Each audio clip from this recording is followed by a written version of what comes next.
इस जमाने की मुसीबत की मारी हुई मैं महिला हूँ। हमें पता नहीं था। मेरा नाम फूलन देवी है, लोग बैंडेड क्वीन के नाम से जानते हैं। वो सोचते थे हर फूल बेरहमी से तोड़ लेंगे, बागीचा उफ की हिम्मत भी न करेगा। उनका फूलों में फूलन से मिलना बाकी था।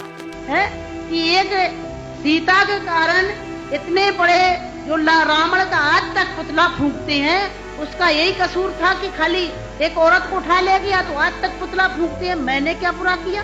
जहाँ तक ये फूलन देवी का सवाल है, उस जमाने में वो घटनाएं हुई हैं कि फूलन देवी को नाम पर लेकर के उनकी जाति विशेष के कितने लोगों की निर्दोषों की हत्या की गई है और कितने मौकों पर हम पहुंचे हैं खुद स्वयं। आपको पता होगा कि हमारे हिंदुस्तान में नहीं कहना चाहिए ऐसे मौके पर मैं कहूंगी, बताऊंगी जो मेरे पे बीती है। सामंतशाही लोग, पैसे वाले लोग और खासकर ऐसे ऊंची जाति के लोग जो जात पात को मानते हैं, हम जैसे गरीबों को, दलितों को, दबे कुचलों को, अल्पसंख्यकों को एकदम ये सोचते हैं जी कीड़े मकोड़े हैं, जी इंसान नहीं है। लेकिन उसे इतना अत्याचार जुल्म झेला अध्यक्ष महोदय, उसके बाद भी बहुत सारी महिला भावुक होकर के आत्महत्या कर लेती, उसने आत्महत्या नहीं की और इस अन्याय के खिलाफ लड़ने की कोशिश की।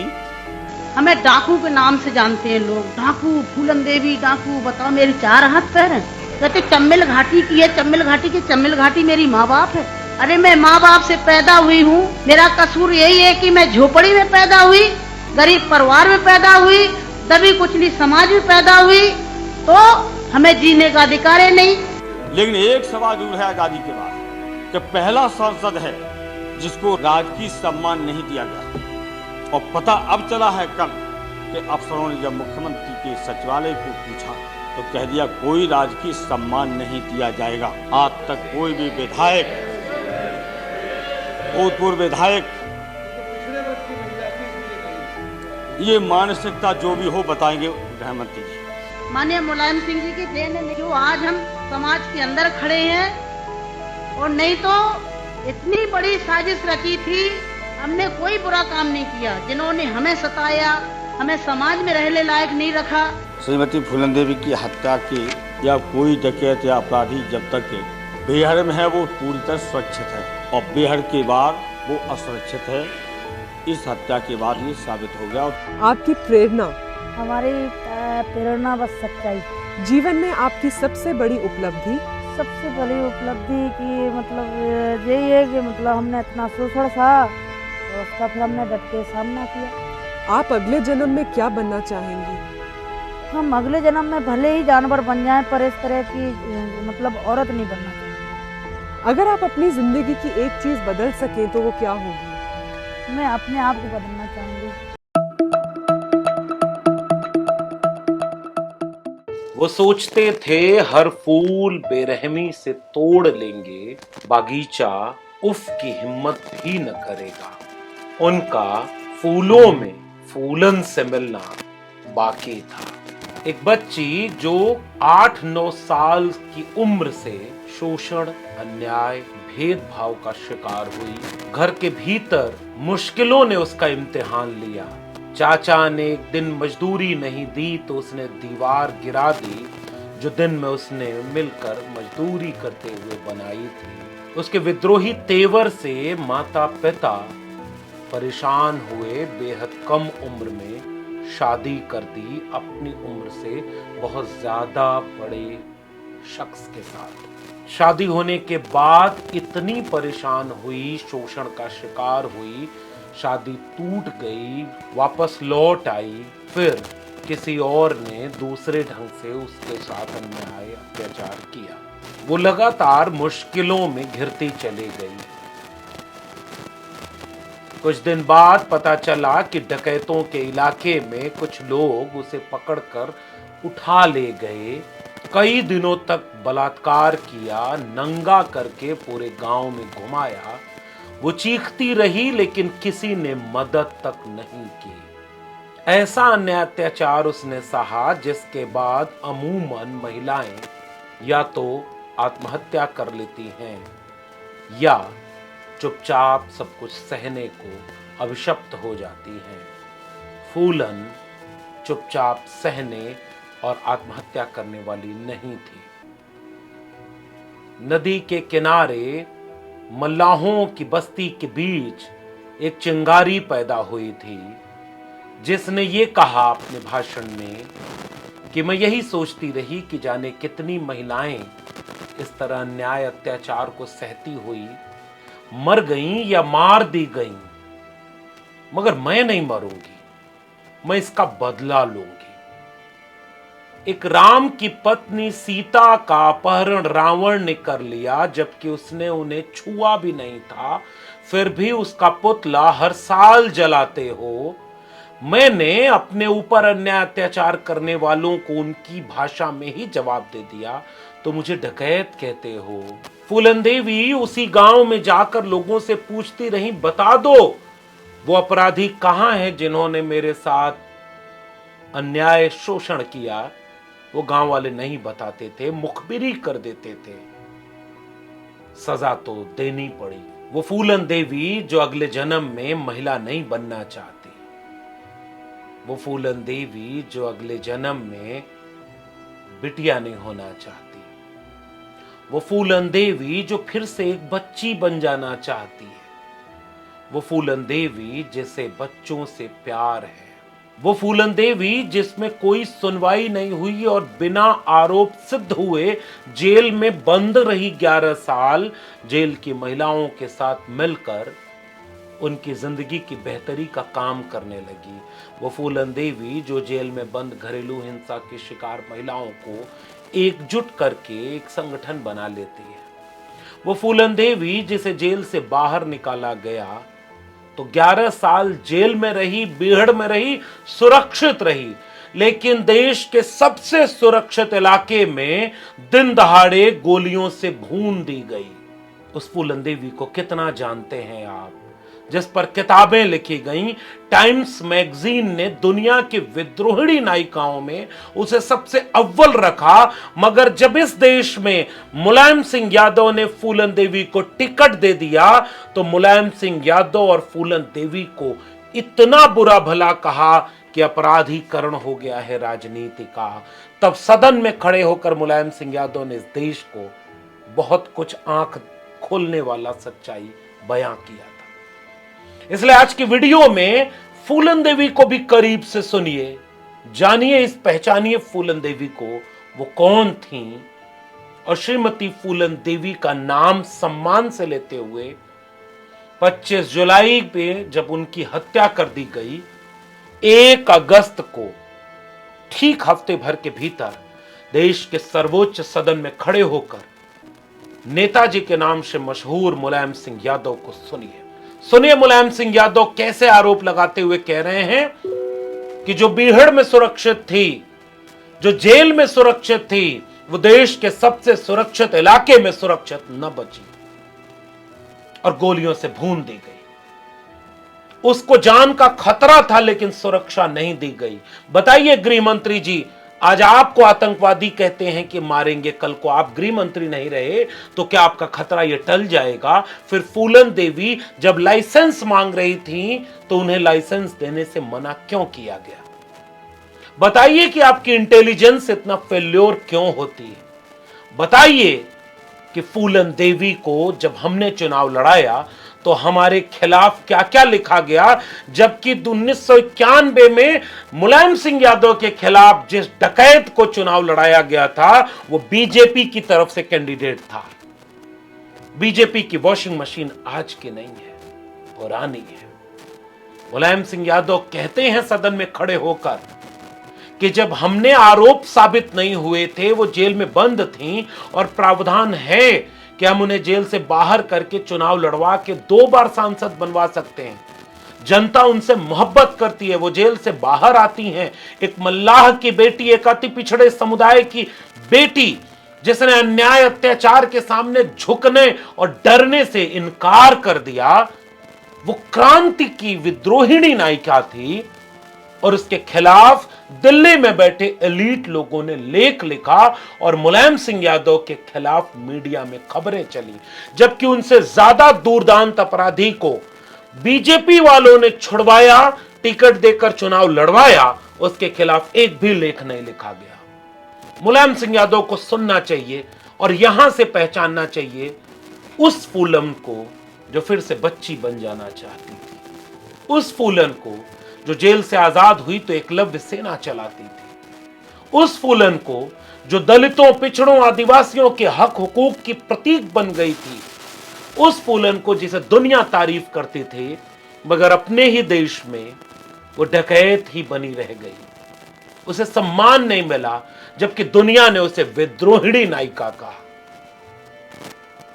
अन्याय, अत्याचार, शोषण के खिलाफ विद्रोह की नायिका को कितना जानते हैं आप?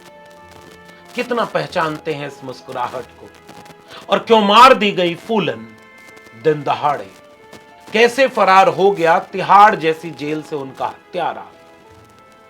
और जाति ऐसी चीज है कि वो नायक बनकर घूमा और फूलन को उनके हिस्से का सम्मान भी ये देश न दे सका। क्या आपको पता है कि फूलन देवी सांसद थीं, तब हत्या हुई और उनका राजकीय सम्मान के साथ अंतिम संस्कार भी नहीं किया गया? क्या आपको पता था कि उत्तर प्रदेश में बीजेपी सरकार के मुख्यमंत्री और दिल्ली के लोग फूलन देवी को वो सम्मान भी नहीं दे पाए? क्या आपको पता था कि फूलन देवी पर मुलायम सिंह यादव ने संसद में क्या कहा? सुनिएगा, सोचिएगा, पहचानिएगा। अध्यक्ष महोदय, बहुत दुखी और अफसोस के साथ और भारी मन से आपके सामने संबंध में गृह मंत्री जी ने जो भी वक्तव्य दिया है, उस वक्तव्य का कोई मतलब नहीं, कोई उसमें तथ्य नहीं और कहीं किसी प्रकार का कोई सकारात्मक ऐसा उत्तर नहीं है जो हम समझते हैं कि पूरे सदन के कोई भी सदस्य से सहमत होंगे। श्रीमती फूलन देवी की हत्या के या कोई डकैत या अपराधी जब तक बेहड़ में है वो पूरी तरह सुरक्षित है और बेहड़ के बाद वो असुरक्षित है। इस हत्या के बाद ये साबित हो गया। और क्यों कि फूलन देवी को जिस तरह से हत्या का शिकार किया गया है, एक सबसे बड़ा महत्वपूर्ण सुरक्षित स्थान वीवीआईपी कह सकते हैं, वहाँ पर निवास स्थान और आपके इस सदन से 1 किलोमीटर नहीं दूरी है और दिन दहाड़े उन्हीं के दरवाजे पर हत्या करने का दुस्साहस, ये हम सबके लिए खतरे की घंटी है, सबके लिए। मैं अध्यक्ष महोदय गृह मंत्री से पूछना चाहूँगा कि तमाम समाचार पत्रों में खबरें आ रही हैं कि उग्रवादी, आतंकवादी गृह मंत्री पर हमला करने वाले हैं, उनकी जान लेने वाले हैं, उनकी हत्या करने के षड्यंत्र किए जा रहे हैं और किए गए। तो क्या गृह मंत्री जी, आप जब अपने पद से कभी हट जाएंगे तो आपकी ये खतरे टल जाएंगे? मैं पूछना चाहूँगा, जब आप उत्तर दें तो इस बात का भी उत्तर आना चाहिए, क्योंकि ये मापदंड आपने निर्धारित किए हैं, क्या इस आधार पर नहीं किए गए हैं? जहाँ तक ये फूलन देवी का सवाल है कि वो अपने पारिवारिक जीवन से भी अत्याचार, अन्याय की शिकार है। उसका अनमेल विवाह, अपहरण और अपहरण के बाद गांव में पूरा नंगा घुमाया जाना और डकैतों ने बाकायदा उस इलाके के डकैतों ने जबरदस्ती पकड़ के अपने गिरोह में शामिल करना। उस जमाने में वो घटनाएं हुई हैं कि फूलन देवी को नाम पर लेकर के उनकी जाति विशेष के कितने लोगों की निर्दोषों की हत्या की गई है और कितने मौक़ों पर हम पहुँचे हैं खुद स्वयं। इटावा जनपद में हुई, पगल में भी हुई और भी जिलों में हुई, लेकिन उसे इतना अत्याचार जुर्म झेला अध्यक्ष महोदय, उसके बाद भी बहुत सारी महिलाएं भाव होकर के आत्महत्या कर लेती, उसने आत्महत्या नहीं की और इस अन्याय के खिलाफ लड़ने की कोशिश की। और आज इस देश के गरीब, पिछड़े, चाहे किसी जात के सामूहिक महिलाएं इस हिंदुस्तान की हैं जो पुरुष के अपने ही पुरुषों के शोषण करने वाले ने उनकी एक ताकत बन गई थी। और अफसोस के साथ कहना पड़ रहा है कि फूलन देवी पे बहुत बड़ी कहानियां लिखी गई, किताबें लिखी गई, फिल्म बनाई गई, लेकिन उसको हमेशा कुख्याती डकैत कहा गया। कभी भी समाज ने सम्मान नहीं दिया। जिस समय नंगा किया गया, बलात्कार हुआ, अपहरण हुआ, कोई समाज खड़ा नहीं हुआ। और जब बिना मुकदमा तय किए, बिना सजा तय किए 11 साल जेल में रखा, तो हमने जब रिहा कर दिया तो उसी समाज ने हमको क्या क्या नहीं कहा, राजनीतिज्ञों ने क्या क्या नहीं कहा। और जब इससे बड़े कुख्यात डकैत 33 साल के अंदर ही, नाम नहीं लूंगा, छोड़ दिए गए, और किन लोगों ने छोड़ा है और किन लोगों ने सरेंडर करवाया है, उनकी आलोचना एक शब्द भी नहीं, तारीफ की गई है इस हिंदुस्तान की मीडिया ने और हिंदुस्तान के राजनीतिज्ञों ने और इसी समाज ने। इस पर भी विचार करना पड़ेगा। और दुख के साथ कहना चाहता हूं कि कितने हम पर हमले हुए, जब एक अबला और 11 साल बिना मुकदमा, बिना सजा तय किए 11 साल जेल में। और अफसोस के साथ कहना पड़ता है कि 11 साल उसने जेल में रहने के बाद और बिहार में अलग रहने के बाद हम लोग 11 साल उसको जिंदा नहीं रख पाए, और जहाँ स्वच्छ स्थान वहाँ नहीं रख पाए। इसलिए मैंने कहा कि छोटी चीज जिंदगी में बहुत बड़े उतार चढ़ाव फूलन देवी ने देखी थी। निर्भीक, सीधी सादी, भोली भाली एक महिला थी और 2 बार लोकसभा में चुनी गई। आज़ादी के बाद 2 सवाल ऐसे अध्यक्ष जी हैं जो विचारी हैं गंभीरता से, पूरे सदन से, पूरे नेताओं से मैं कहना चाहता हूँ। पहला यह है कि संसद चलते, बताइए गृहमंत्री, संसद चलते पहला सांसद है जिसकी हत्या की गई। तो हो सकता, हम भूल तो हो सकता, तो 2 हो गए। हाँ, हम समझे संसद के न चलने पर चलिए, लेकिन एक सवाल जरूर है आजादी के बाद कि पहला सांसद है जिसको राजकीय सम्मान नहीं दिया गया। गृह मंत्री जी इसको बताएंगे। जब दाह संस्कार हो रहा था, जिला प्रशासन पूरी तरीके से राजकीय सम्मान देने के तैयार खड़ा था, और पता अब चला है कल कि अफसरों ने जब मुख्यमंत्री के सचिवालय को पूछा तो कह दिया कोई राजकीय सम्मान नहीं दिया जाएगा। आज तक कोई भी विधायक, भूतपूर्व विधायक, पिछड़े वर्ग की महिला थी इसलिए नहीं, ये मानसिकता जो भी हो बताएंगे गृह मंत्री जी। क्या आपकी राज्य के अलावा कहीं हिंदुस्तान में ऐसा हुआ है? भूतपूर्व विधायक, भूतपूर्व मंत्री, वर्तमान विधायक, जिनको राजकीय सम्मान के साथ हमने स्वयं दाह संस्कार किया है, ये पहली घटना है आज़ादी के बाद। चूंकि उत्तर प्रदेश की सरकार, और हम नहीं कह सकते मुख्यमंत्री ने क्या किया हो, मुख्यमंत्री के सच है कि गलत है, और ये अपनी जानकारी निजी तौर पर पता लगाई। फिर सरकार को पूछिए क्या जिला प्रशासन वहाँ तैयार नहीं था, क्या तख्त नहीं पड़ा? तो मैंने पता लगाया कि तख्त अलग से क्यों पड़ा जहाँ दाह संस्कार हुआ। तब वहाँ के लोगों ने बताया कि जिला प्रशासन तैयार है कि यहाँ जगह कम है गंगा किनारे, यहाँ से राजकीय सम्मान दिया जाएगा, इसके लिए रखा गया। और वो रखा गया था 1 बजे ही रख दिया गया था, और उसके बाद मना कर दिया। आप पता लगाएंगे, उत्तर मिला हो, उत्तर में आप बताएंगे कैसा क्यों हुआ है। और ये सारी जानकारी अपनी तरीके से देखिए। सब अगर उस समय के जितने सदस्य होंगे उनको याद होगा, आप अगर सदन बैठे हो तो आपको भी याद होगा। ये कहा गया था, और कहा गया था कि हम आत्महत्या कर लेंगे जाके उन्हीं के घर पर। मैं स्वच्छित नहीं हूँ, ये कहना कि स्वच्छता नहीं मांगी।